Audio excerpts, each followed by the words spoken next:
أعوذ بالله من الشيطان الرجيم. بسم الله الرحمن الرحيم. ومن يتق الله يجعل له مخرجا ويرزقه من حيث لا يحتسب ومن يتوكل على الله فهو حسبه إن الله بالغ الأمر قد جعل الله لكل شيء قدرا آمنت بالله صدق الله يا مولانا العظيم. Dengan nama Allah yang Maha Pengasih lagi Maha Penyayang, segala puji-pujian bagi Allah Tuhan semesta alam. Salam dan selawat atas pusra Allah, Khatam An-Nabi, penutup segala Nabi, Imamil Mursalin, Imam segala Rasul, Abdullah, hamba Allah, Muhammad dan keluarganya dan sahabatnya dan pengikut-pengikutnya sehingga pada hari Yaumiddin. Tidak ada kuasa atau daya upaya melainkan dengan Allah. Cukuplah Allah bagi kami dan dialah sebaik-baik pentadbir dan pengurus. Kepada dialah kita serahkan segala urusan. Tadi saya baca surah yang masyhur yang dikatakan surah kalau tak silap saya dalam surah Talaq. Surah yang dimasyhurkan sebagai pesanan dari Nabi Khidir, iaitu ayat 1000 dinar. Wa may yattaqillah yaj'al lahu makhraja, iaitu apabila kita bertakwa kepada Allah akan diberikan pintu terbuka. Wa yarzuqhu haitsu la yahtasib, dan akan didatangi rezeki dari arah yang tidak diduga. Wa may yatawakkal 'ala Allah fa huwa hasbuh, dan sesiapa yang bertawakal kepada dia akanlah cukup bagi dia. Itu dua ayat yang berbeza. Pertama, bila takwa, pintu terbuka dan rezeki diberikan. Bila kita tawakal, dia uruskan. Apakah berbeza? Apakah berbeza? Kita fikir sejenak. Apakah berbeza takwa dan tawakal? Takwa itu sedar tentang Allah. Apakah mungkin kita sedar tentang Allah, bertakwa kepada Allah, tetapi kita tak serah kepada Allah?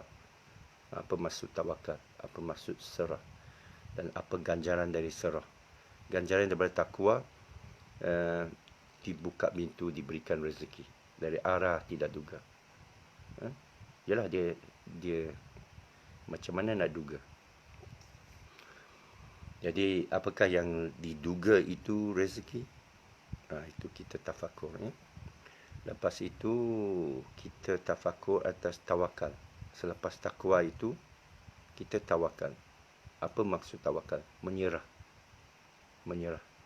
Ya, ada mungkin kita takwa tapi kita rasa kita tak masalahkan. Kita rasa kita boleh urus sendiri. Kita merancang. Tapi Allah sebaik-baik perancang. Kenapa demikian? Innallaha baligul amri, kerana dialah sebaik-baik pengurus amri, ummah. Dia ada kuasa, dia pemerintah segala sesuatu. Kenapa?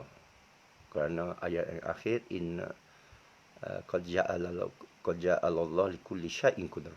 Sesungguhnya Allah itu atas setiap dan semua. Perhati ayat tu, kulli syai'in. Kulli syai'in. Bukan secara aggregate, bukan secara statistik. Dia setiap satu. Orang kata semut hitam dalam batu hitam di tengah malam tidak boleh wujud tanpa Allah, tidak boleh lalu tanpa Allah. Allah lah pencipta bentuk badan kita dan diri kita dan tindakan kita. Itu sebab kita sebut la haula wala quwwata illa billahil azim. Kita sebut masya Allah, la quwwata illa billah, untuk kejayaan maupun kegagalan. Untuk kejayaan maupun kegagalan, qada dan qadar dia. Jadi orang yang sedemikian itu akan bertafakur dan dia akan jadi ahli sains. Dia akan jadi ahli biologi. Seperti mana Ibn Sina, dia pula jadi ahli geologi. Dia perhati susunan batu-batu. Dia perhati darah, dia perhati tubuh badan manusia. Dia seorang pakar bedah, Ibn Sina. Ibn Rushd pula seorang ahli falsafah. Ya. Imam Ghazali pun juga seorang ahli pemikir atas masalah umat masa tu di Baghdad, di Uzlah ke Damask. Jadi adik kakak sekalian, Cina Apek ni disandarkan lagi masa PKPB, dipanjangkan lagi 2 minggu. Semalam dengar berita mengejutkan orang dah di sini kerana tak jauh dari sini satu jalan ambulans lalu penuh yang PPE, saya panggil padri barulah. Baju padri dengan jubah mereka, dengan kertas mereka, dengan alat saya panggil ayat-ayat mereka. Mereka tulis ayat. Orang kata positif satu. Ya, ayat yang mereka cipta itu tidak ada gejala, dia kata positif. Takut satu kampung di sini, satu jalan sini, dan mereka takut mereka akan sampai ke rumah ini, dan kita pula kena diketatkan, dikunci, diletakkan garisan kuning dan sebagainya, dan tidak boleh kita keluar, hanya tunggu makanan apalah yang mereka nak bagi. Yang saya dengar hanya minyak masak, beras. Alhamdulillah mereka bagi, tetapi menidakkan hak dan tidak boleh soal mana buktinya. Ya. Walau macam mana pun, kita habiskan masa kita bertafakur, bertahajud. Dan hari ini, malam ni saya nak berkongsi satu kisah musafir saya di Afrika.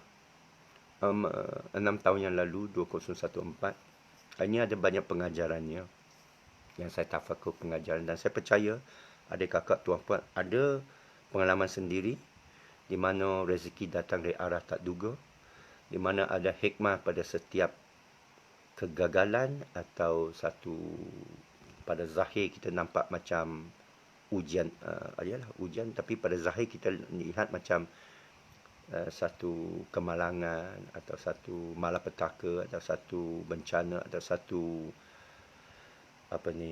kerugian atau penipuan. Ini nak cerita ni. Dalam tahun 2014 saya terima satu panggilan luar negara daripada Jerman.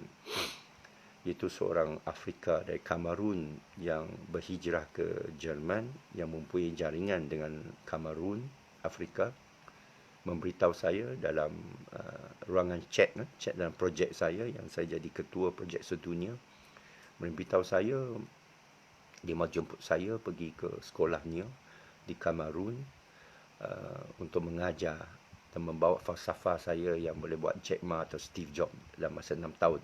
Kerana masa itu 2014, saya janjikan atau saya ramalkan sesiapa pun ambil formula ini boleh mencapai 2020 visi Mahathir bagi negara lain. Jadi dia beli tiket untuk saya pergi negeri Jerman, dan saya berpuasa. Bulan puasa berlaku masa di Cologne di Jerman, dan kami pun berangkat ke Kamerun, dan saya pun hidup dalam alam orang hitam, orang kulit hitam, di mana bila saya lalu saja budak-budak akan teriak kat saya, white man, dia kata, white man, awak ni orang kulit putih. Saya pergi sampai kampung-kampung terpencil dalam Kamerun, dan di bandar saya lihat keadaan yang betul mencabar hidupnya.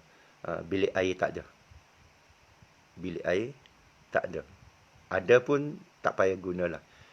Mereka buang air kecil semua di luar, di tepi jalan, di belakang longkang ke rumput ke tanaman, ya. Taksi mereka depan duduk 4 orang, belakang duduk 10 orang. Macam mana tu tak tahu, taksi biasa je, sebesar sedan macam Proton. Atas taksi ada kambing, ada kambing, ada ayam, dan orang sana pandang saya semacam, kerana jarang jumpa orang, dia panggil orang putih. Saya kata bukan, saya bukan orang putih, saya orang kuning. Dia kata, you white man. Dia kata white man. Kerana sana memang hitam legam, tapi cantik-cantik hitam legam mereka, bukan macam dalam foto atau 2D. Kerana black is beautiful lah. Orang hitam yang paling lawa memang dari Afrika Barat Tengah, ya? Macam Rihanna, orang kata. Jadi tak payah plastik surgery, mereka tak payah kincu ke apa, memang hitam, tapi hitam macam batu hitam. Bila kita lihat dengan mata kita, dia cantik, tapi dalam gambar tak nampak. Ini keajaiban daripada Allah. Jadi saya kenal mereka di sana, dan saya dipelawa ke stesen radio dan TV untuk mengumumkan dasar rancangan Mahathir 2020. Saya ingat lagi di mana bila saya cerita saya dari Malaysia, terus penemu ramai itu, host tu beritahu, awaklah yang ambil kelapa sawit daripada kami. Saya terus menjawab, oh saya tak tahu tu. Kalau begitu, sayalah orang daripada masa depan. 50, dia kata 50 tahun dahulu, Malaysia ambil kelapa sawit daripada Kamerun dan juga Nigeria. Saya tak tahu. Inilah bila kita musafir, kita jumpa maklumat yang baru. Tapi secara spontan saya kata 50 tahun dulu. Dan kerana saya tengok keadaan mereka itu lebih teruk daripada 50 tahun Malaysia dulu. Jalan semua buruk-buruk. Kamu sangka Indonesia masa report nasi itu buruk. Afrika Tengah lagi buruk. Korupsinya paling utama. Dia top. Sama ada nombor 1 dan nombor 2 paling. Kalau kita kata Malaysia ni korup, tak ada Afrika lagi korup Kamaru tu. Nombor 1 dan nombor 2 paling korup. Ya? Dan mereka tidak ada insentif untuk pelabur. Mereka minus insentif. Kalau kamu melabur, kamu untung, dia lagi cukai kamu. Melainkan kamu Cina. Kerana Cina ada hubungan inilah, ini kungfu Cina, 2 jari punya. 1, 2, gosok. Itu dia punya Cina gangster ke apa ke. Cina di sana pun saya dapat berita begitu, dapat sogok orang dalam sana. Sama macam di Venezuela. Ya. Jadi, saya dapat maklumat itu, saya lihat mereka tidak ada skim feodal. Dan saya cadangkan skim feodal. Tapi saya cadang mereka bagaimana nak latih budak keluar dari sekolah, cara fitrah. Saya punya Hafiz Hacker punya idea lah. Budak itu kalau tak perlu belajar tinggi sangat, belajar kerana kita sebagai pakar komputer, kita boleh ajar Pareto Principle dalam 20%, 80% kesan. Jadi mereka kagum dengan saya kat radio sehingga Presiden Gereja Katolik Afrika dengar-dengar jemput saya dan berikan saya surat jemputan, berikan majlis, raikan saya, jemput saya untuk kemukakan falsafat ini kepada sekolah mereka dulu, jangan kepada sekolah lain. Dan saya dapati bahawa orang yang jemput saya itu berbohong kepada saya. Sebenarnya sekolah dia tengah bina, belum lagi bina. Dan mereka jual sijil. Mereka orang Afrika mau lari daripada Afrika. Dan orang Afrika ni bagus ya. Dah lah cantik. Dan mereka pandai rap. Saya cipta 3 lagu di sana. Sebenarnya saya cipta 1 lagu sebelum itu dengan Toki yang M. Nasir Toki ya, penyanyi ya, penyambat, dan seorang Jerman Jerman Muslim di Berlin dan surah rakam boleh masuk website saya www.red1.org ya, red1.org. Klik yang tengah-tengah tu ada lagu yang dirakamkan seni kata oleh saya dan lagu oleh saya. Saya ambil ilham daripada beberapa jingle Toki dan bersama seorang pemuzik masyhur reggae di Jerman, Melomak yang masuk Islam ambil nama Daud ya. Jadi di Afrika saya dapat cipta 3 lagu dengan serta-merta kerana suasana itu. Mereka rap serta-merta, mereka instant rapper dan kadang orang datang kepada saya, hey white man, dia panggil saya white man kerana saya satu-satunya orang putih dalam satu bandar itu. Bukan putih lah, Cina. Kadang mereka bawa saya dalam motosikal dalam kebun hutan, mereka cari perkampungan orang Afrika ya, yang dalam lagi ya. Budak-budak nampak aku dari jauh pun panggil white man. Budak-budak sana. Orang Afrika ni antara kaum yang paling segar, paling cantik, paling tegak, paling usaha, paling kuat. Tapi juga ada bodoh dia. Itu lain cerita, saya beritahu. Itu yang mengapa mereka mundur. Mungkin orang putih yang ambil semua DNA mereka. Orang putih bunuh ramai yang terbijak dari kalangan orang Afrika. Itu cerita lain tentang AIDS ke, tentang penghambaan ke, kontak kente ke. Itu cerita lain. Tapi ini pengalaman saya. Saya lama saya dengar Dr. David Livingstone, Albert Schweitzer. Saya sendiri nak jadi musafir kerana saya dah berapa tahun musafir, berbelas tahun musafir sebelum tu.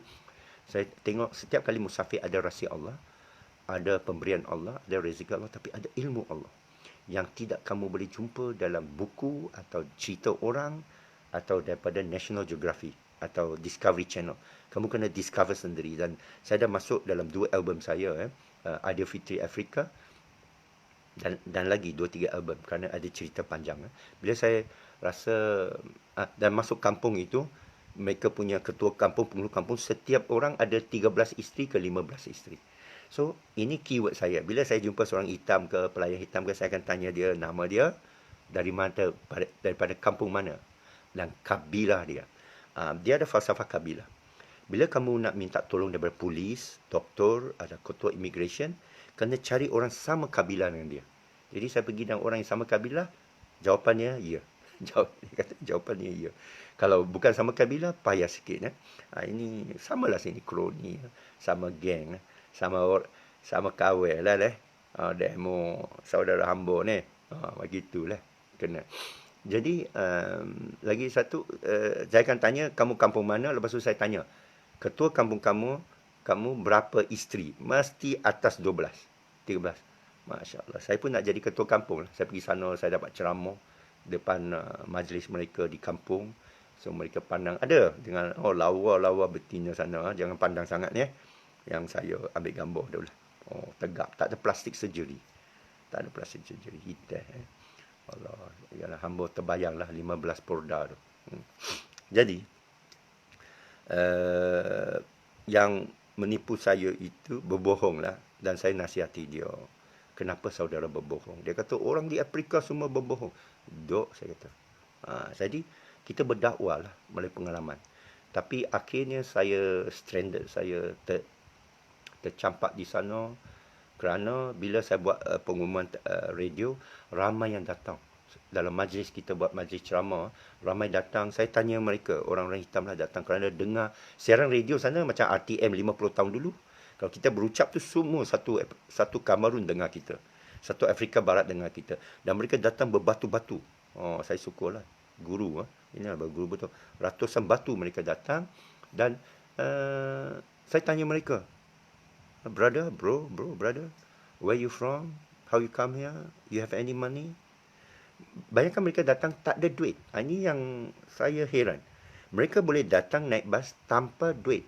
Tanpa apa? Tanpa kawan, tanpa saudara di tempat yang saya nak dirikan sekolah untuk mengajar. Jadi saya pun panggil lah. Siapa brother sini ada rumah, ada bilik. So ada seorang angkat tangan, dia ada bilik. Bukan saja itu, dia ada makanan. Okey lah. So saya pun kahwinkan lah.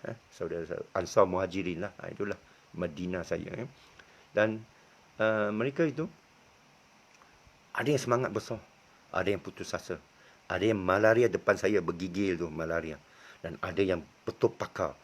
Ada yang jadi model pun ada. Ada yang pandai macam-macam. Ada yang, saya tanya macam mana awak boleh hidup tanpa apa-apa. Kerana kita risau tentang rezeki kan. Ini orang Afrika ni, dia main takwakal. Dan mereka dikristiankan. Ada Islam. Tapi susah saya nak jumpa mereka di bahagian utara. Tempat Ebola, tempat Boko Haram.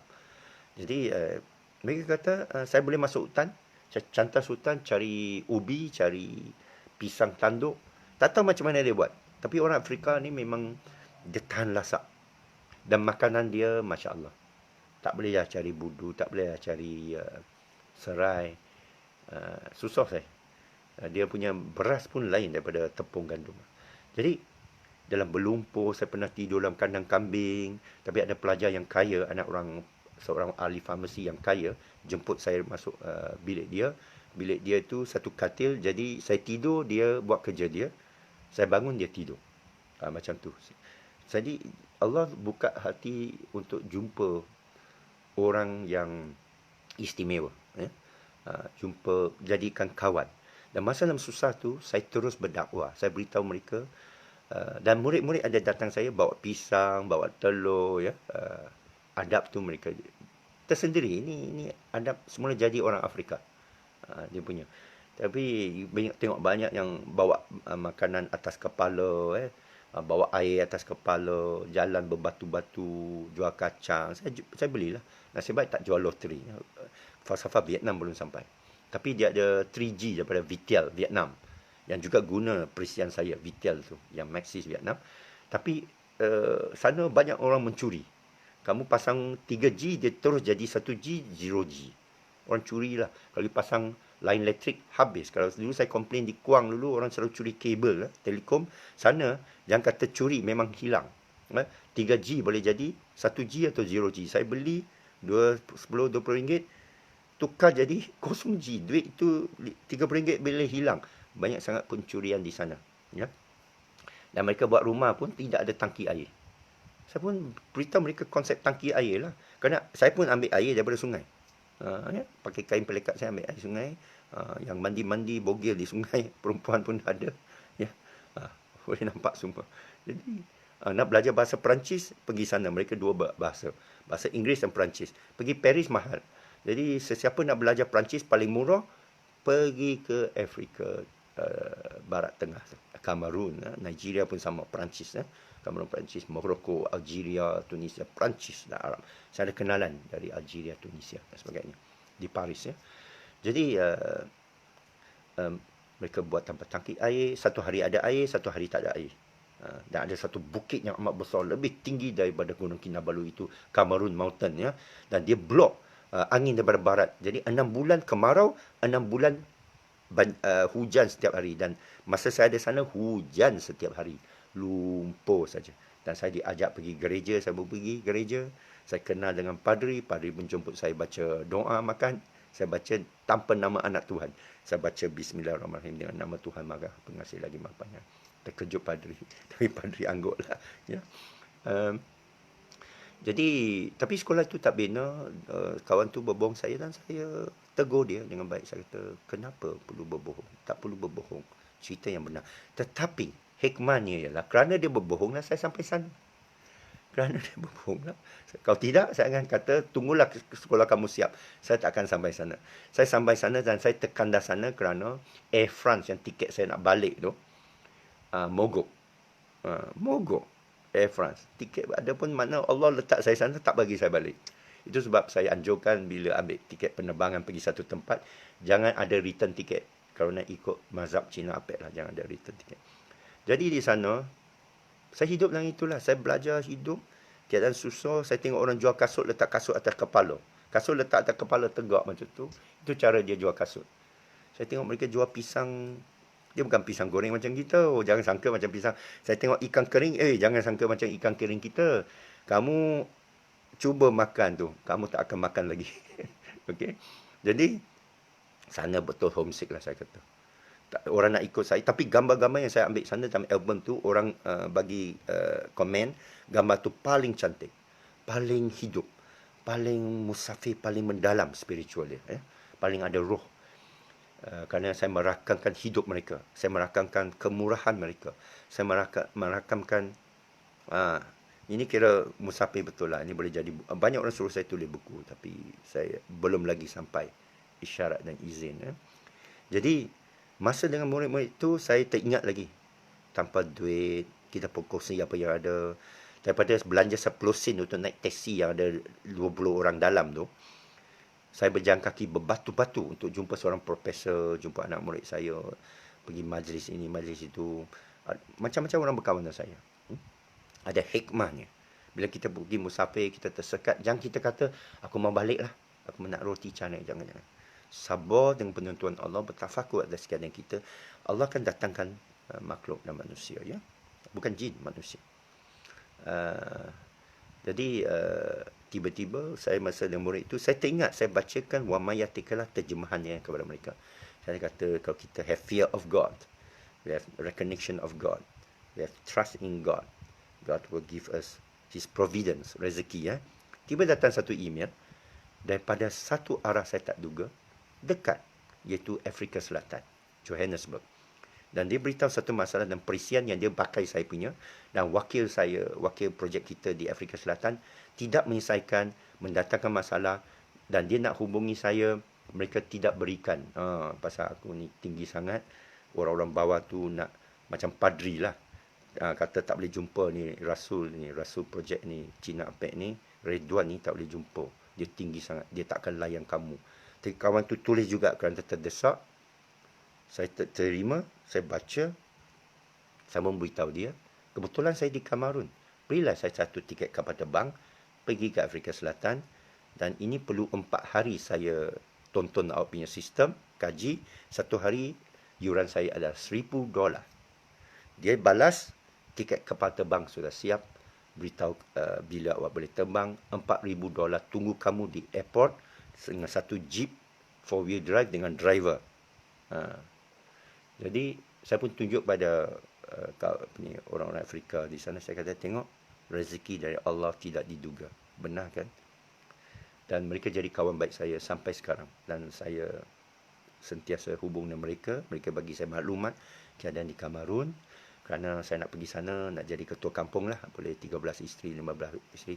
Saya buatlah mazhab Cina Apek, Cina hitam, Cina putih itu. Tapi walaupun saya sampai di Afrika itu, saya teringat mereka hantar saya ke airport di Kamerun dalam keadaan tak berkasut, lumpur. Yalah, ini macam tempat Ebola Ethiopia lah 50 tahun dulu. Tapi sekarang masih macam 50 tahun dulu. Negara paling korup. Saya terbang, pula minta visa. Ini yang gila ni, sepatut you galakkan pelancong. Saya terbang tu sampai Johannesburg di Afrika Selatan. Dia tukar macam daripada gelap, daripada seolah daripada bumi kepada langit lah.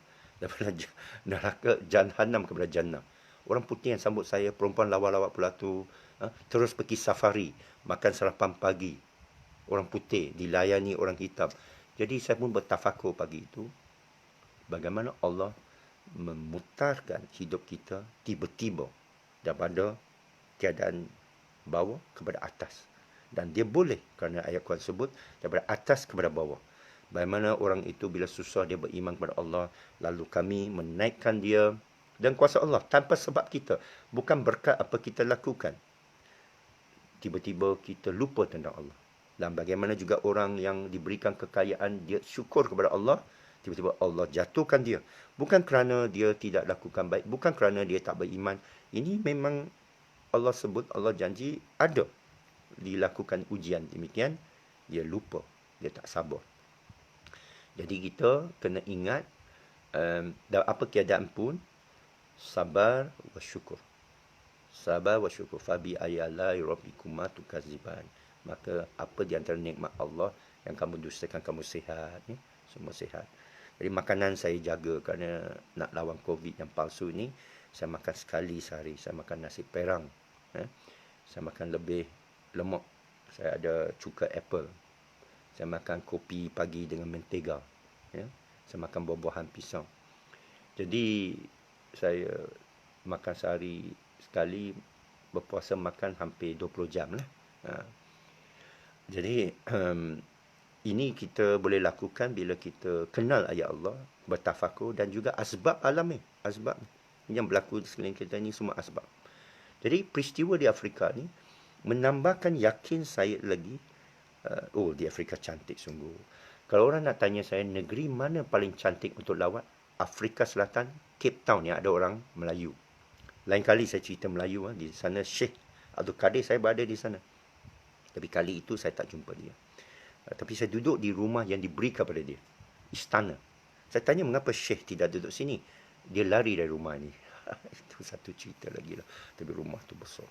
Sebenarnya rumah dibeli oleh Said Muhtar Al-Bukhari ke Daim Zainuddin, dua orang yang berderma kepada Syekh saya.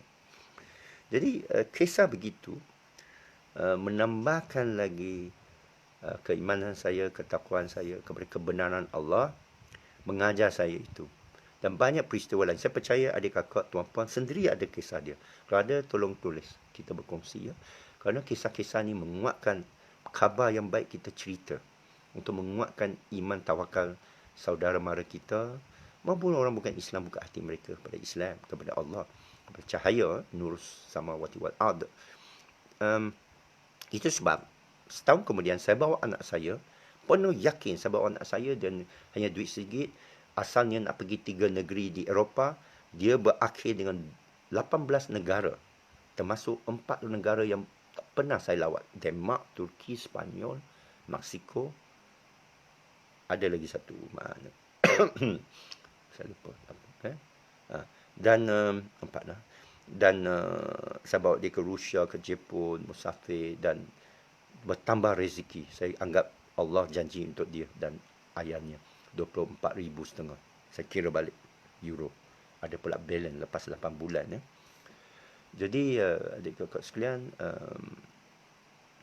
Saya musafir sini pun saya yakin ada hikmahnya. Tapi bagaimana kita, tapi uh, bisikan, bisikan sentiasa menakutkan kita. Ya, awak habis makan ni. Ya, awak habis duit ni. Ya, tak ada kawan ni. Jadi Allah datangkan ujian, ada hikmah dia. Sentiasa ada hikmah dia. Kita perlu, bukan saja sabar, kita perlu ada dua perkara ni. Husnuzan. Kita perlu sangka baik terhadap Allah. Sesiapa yang rasa, alah, habislah kereta aku ni. Habislah rumah aku ni, bank Islam celaka ni. Tak bagi, moratorium. Jangan. Kita lawan juga tapi kita reda. Yalah kita ikhtiar lah.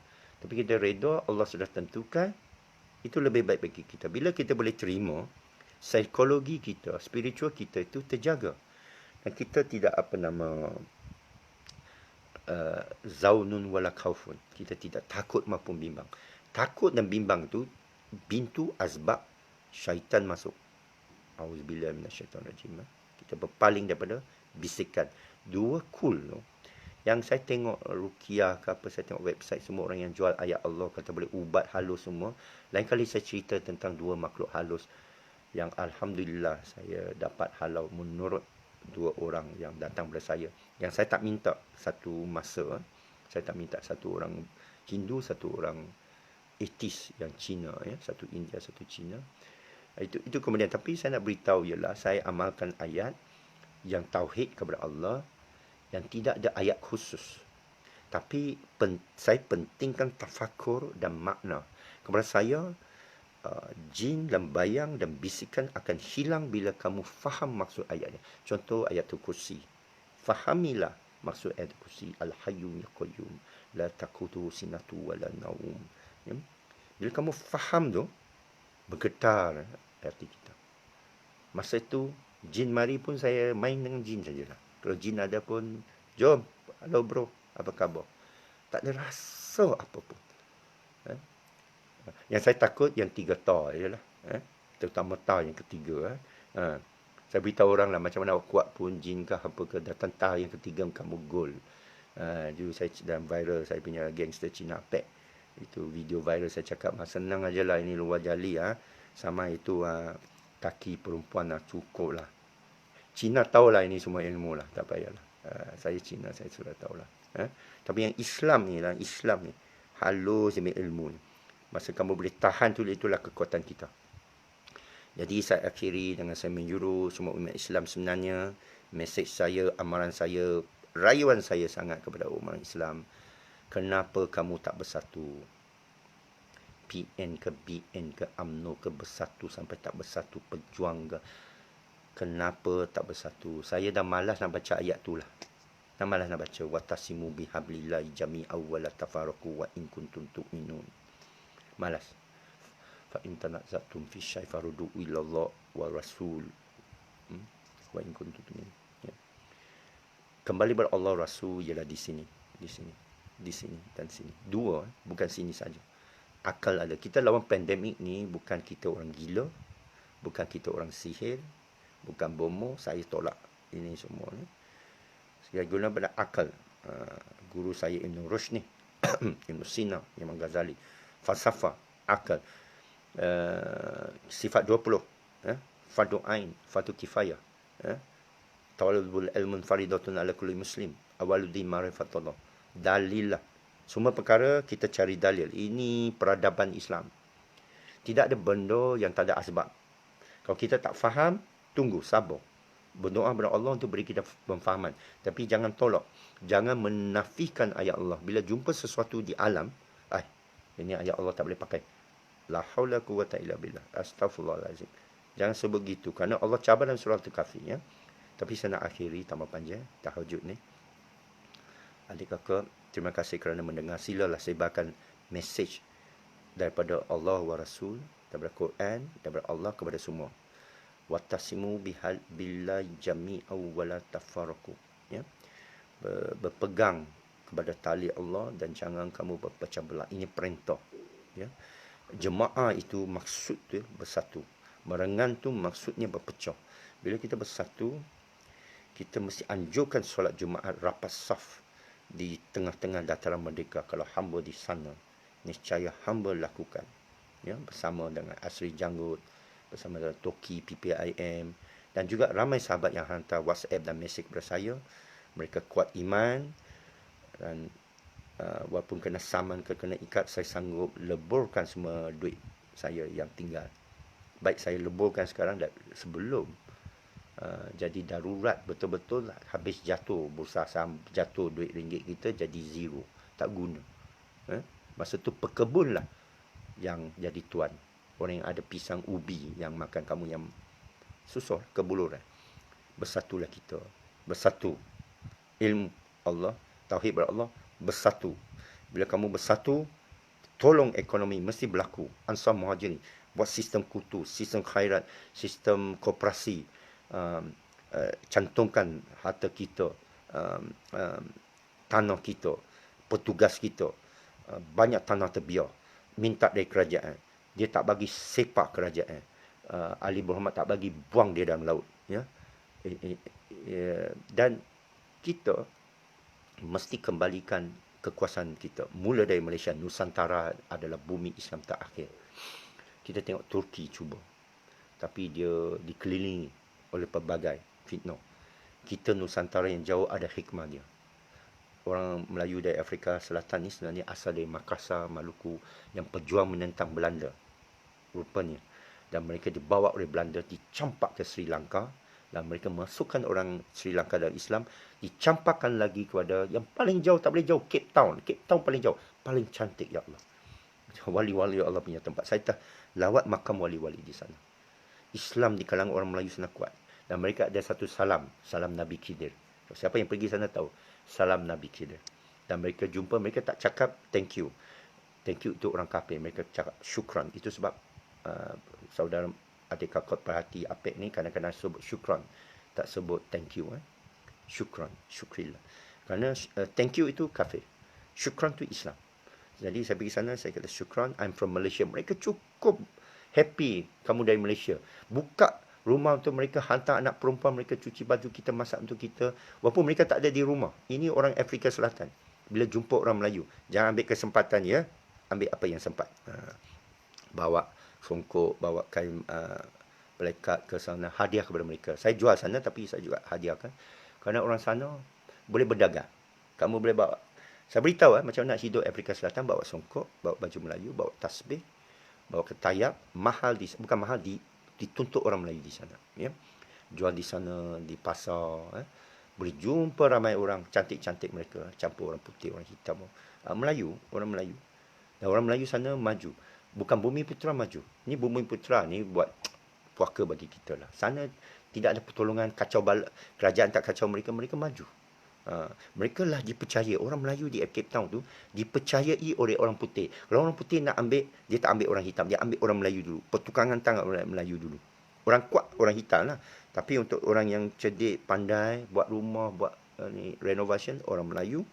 Yang India Muslim sana, itu kaki emas, kaki tukar wang, kaya sana. Dan mereka penderma pun ada, bercampur-campur. Ya. Jadi musafir itulah, itu kisah saya. Apa pengajaran dari dia ialah seronok lah, nostalgia lah, nak kembali lah, bila, kapan, apa lah kembali. Tapi lagi satu, ada satu majlis perkahwinan, saya beritahu tuan rumah, izinkan saya kembalikan tradisi 400 ke 500 tahun lah. Kerana mereka asalnya Melayu, mereka hilang bahasa Melayu. Mereka pakai kasut masuk dalam rumah. Mereka nama Hendrix. Nama mereka bukan lagi Melayu atau Islam, nama Hendrix. Tapi mereka Islam. Jadi dan mereka majlis perkahwinan semua kat masjid. Dan mereka mesti buat marhaban. Tapi mereka tak tahu bahasa Melayu. Jadi saya kata biar saya berdoa untuk pengantin. Dan saya berdoa dalam bahasa Melayu. Doa dalam bahasa Melayu. Jadi mereka dengar, mereka heran kerana mereka macam tak pernah dengar bahasa Melayu.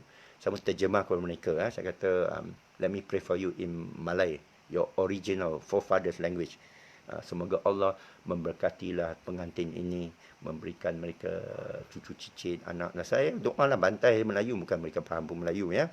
Tapi kembalikan tradisi kepada mereka. Mereka saudara mara kita yang terputus. Satukan kembali, tuan-puan, satukan kembali. Saf rapat kembali. Jangan takut dajjal, jangan takut fitan dan fitnah. Takut hanya kepada Allah wa Rasul. Dan tak nak tangkap ke Allah sikit sangat. Murah sangat. Harga perjuangan nak bayar. Kita dengan nyawa akan kembali pada Allah. Apa nak fobia kembali pada Allah? Kembali pada Allah, inna ilahi wa inna ilaihi raji'un. Kita orang sufi ni. Orang sufi lah, bukan saya. Orang sufi ni. Dia nak jumpa Allah sekarang juga. Orang zahir nak elak jumpa Allah selama-lamanya. Orang dalam inward, Syekh Abdul Qadir saya beritahu, people of the inward wants to meet Allah now. People of the outward wants to live forever. Orang yang luar tu terhijab dari Allah. Orang yang inward ni nampak wajah Allah. Ya. Dia tahu kuluman alaya fan illa ibtiqa wajhi rabbi a'la. Semua yang ada akan fana melainkan wajah Allah. Jadi adik-kakak sekalian, bersatulah. Bersatulah. Doa kita tukar. Jangan kata, ya Allah, tolong kita pandemik ini. Ya Allah, tolong sahabat kita di Cape Town. Tolong sahabat kita di Afrika Selatan. Tolong sahabat kita di Nigeria. Tolong sahabat ikhwan kita di Palestin. Tolong ikhwan kita di Afghanistan. Tolong ikhwan kita di Rohingya. Tolong. Tak tolong juga. Doa kita salah. Tukar, minta khatib masjid. Tukar doa tu. Ya Allah, satukan kita. Habis. Ya Allah, satukan kita. Oh Allah, unite us. Itu saja. Doa tu pendek saja. Doa tu pendek saja. Lepas tu, bertebaran atas muka bumi, cari rezeki Allah, bersatu, jadi mafia sendiri, kongsi terang sendiri. Cina pun hormat. Cina pun hormat. Saya Cina, saya beritahu. Kalau tak hormat, saya akan beritahu dia. Saya ada keyword saya. Lu jangan takut. Ya? Bersatu, makmurlah kita. Bersatu, al-falah kita. Bersatu, kayalah kita. Dunia wa akhirat. Dunia wa akhirat, tuan-puan. Dunia wa akhirat. Ya? Halalkanlah sesama saudara kita. Ya? Tolong antara saudara kita. Saya kalau mana-mana, saya akan ajak siapa yang ada tanah, bantu. Saya sanggup turun tanpa minta upah untuk tunjuk contoh. Ya? Dan semua orang waris Tuhan ambil harus lakukan itu. Saya jumpa banyak ayat, 25 ayat, 25 Nabi tidak minta upah dari kamu. Ya? Waris Tuhan ambil orang yang warisi seruan itu. Jual minyak atar tak apa.